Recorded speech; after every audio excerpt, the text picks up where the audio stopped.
ഇന്നൊരു പുതിയ അതിഥിയെ പരിചയപ്പെടുത്താൻ വന്നതാണേ. ഇവിടെ ഇതൊരു സ്ഥിരം കാഴ്ചയൊന്നുമല്ല.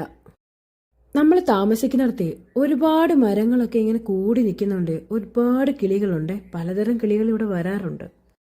ഇതിലിപ്പോൾ ഇത്ര കാര്യം എന്തെന്ന് വെച്ചാൽ പഴയ അതിഥികൾക്ക് പുതിയ ആളുകളെ സ്വീകരിക്കാൻ വലിയ മടിയാണ് കേട്ടോ. ഇവിടെ ഒരു വലിയ പേരമരം ഉണ്ടായിരുന്നേ. ആ പേരമരത്തിലായിരുന്നു സ്ഥിരമായിട്ട് പക്ഷികളും അണ്ണാനും എല്ലാം വന്നിരിക്കുന്നത്. നിറയെ പേരയ്ക്ക ഉള്ളതുകൊണ്ട് തന്നെ അവർക്ക് ആവശ്യമുള്ള ഭക്ഷണവും കിട്ടുമായിരുന്നു. ഒരു 3-4 വർഷത്തിന് മുമ്പേ ഈ പേരമരം ചുവടെ അങ്ങ് ഒടിഞ്ഞു വീണു.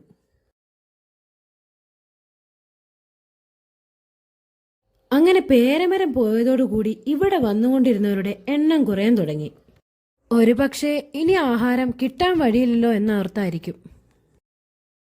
ഈ പക്ഷികളൊക്കെ വന്ന് അവരുടെ ഇഷ്ടത്തിന് ആഹാരം കഴിക്കുന്നത് കാണുമ്പോൾ തന്നെ ഒരു സന്തോഷമല്ലേ. അത് കുറഞ്ഞു വരുമ്പോൾ എന്തോ ഒരു വിഷമം പോലെയായി. ഈ പക്ഷികളുടെ കൂട്ടത്തിൽ വളരെ റെയറായി അടുത്ത് കാണാൻ കിട്ടുന്ന ഒന്നാണല്ലോ തത്തകൾ.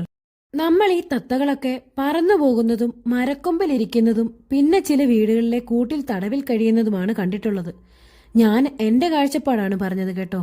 ചിലപ്പോൾ മറ്റുള്ളവർ കണ്ടിട്ടുണ്ടായിരിക്കാം അടുത്ത്. സ്വാതന്ത്ര്യത്തോടുകൂടി പറന്നു വന്ന് ഭക്ഷണം കഴിക്കുന്നതും അവർക്ക് ഇഷ്ടമുള്ളപ്പോൾ വരുന്നതും പോകുന്നതും ഒക്കെ കാണാൻ തന്നെ ഒരു രസമാണ്. ആദ്യമായി ഇവിടെ വന്നത് 2 തത്തകളാണേ. ആ ഒടിഞ്ഞുപോയ പേരമരത്തിലാണ് ആദ്യമായി ഞാൻ അവരെ കാണുന്നത്. എനിക്ക് ഭയങ്കര അതിശയം തോന്നി. വീട്ടുമുറ്റത്തെ മരത്തിൽ ദൂരെ മാത്രം കണ്ടിരുന്ന തത്തകൾ വന്നിരിക്കുന്നു.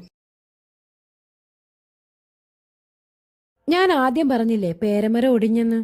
അത് ഒടിഞ്ഞതോടുകൂടി ഇവർക്കിനി എന്തു കൊടുക്കുമെന്ന പേടിയായി തുടങ്ങി.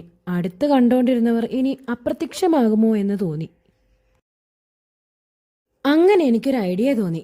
മരത്തിലൊരു ഉറി കെട്ടി അതിൽ കുറച്ച് അരി വെച്ച് നോക്കിയാലോ, ചിലപ്പോൾ അത് കഴിക്കുമായിരിക്കുമെന്ന്. എന്തായാലും ആ ചിന്ത തെറ്റായില്ല കേട്ടോ. തത്തകൾ മാത്രമല്ല, എല്ലാ തരത്തിലുള്ള പക്ഷികളും അണ്ണാനും ഇവിടെ വന്ന് ആഹാരം കഴിക്കാൻ തുടങ്ങി. അങ്ങനെ തത്തകളുടെ എണ്ണം കൂടിക്കൂടി വന്നേ. പക്ഷെ ഒരാൾ വന്ന് ആഹാരം കഴിക്കുന്നത് മറ്റൊരാൾക്ക് ഇഷ്ടമല്ലാതായി മാറി. വേറെ കിളികളെ ആഹാരം കഴിക്കാനും ഇരിക്കാനും സമ്മതിക്കാതെ തല്ലുവരെയായി. അങ്ങനെ എക്സ്ട്രാ വേറെ ഉറികൾ കെട്ടി മറ്റുള്ളവർ ഇരുന്നോട്ടെ എന്ന് കരുതി. പക്ഷേ ഒരു കാര്യം എന്തെന്നാൽ ഇവർ ഒരു ഉറിയിലും ആരെ ഇരുത്താൻ സമ്മതിക്കുന്നില്ല. ഇപ്പൊ അടിയായി വഴക്കായി ഇങ്ങനെ പോന്നു. ഞാൻ ആദ്യം പറഞ്ഞില്ലേ ഒരു അതിഥിയെ പരിചയപ്പെടുത്താമെന്ന്. ഇവിടെ ചിലപ്പോൾ 7-8 വരെ തത്തകളുടെ എണ്ണം കൂടിക്കൂടി വന്നിട്ടുണ്ട്. ആദ്യമായിട്ടാണ് ഗ്രീനില് യെല്ലോ ഷെയ്ഡുള്ള ഒരു തത്ത ഇവിടെ കാണുന്നത്.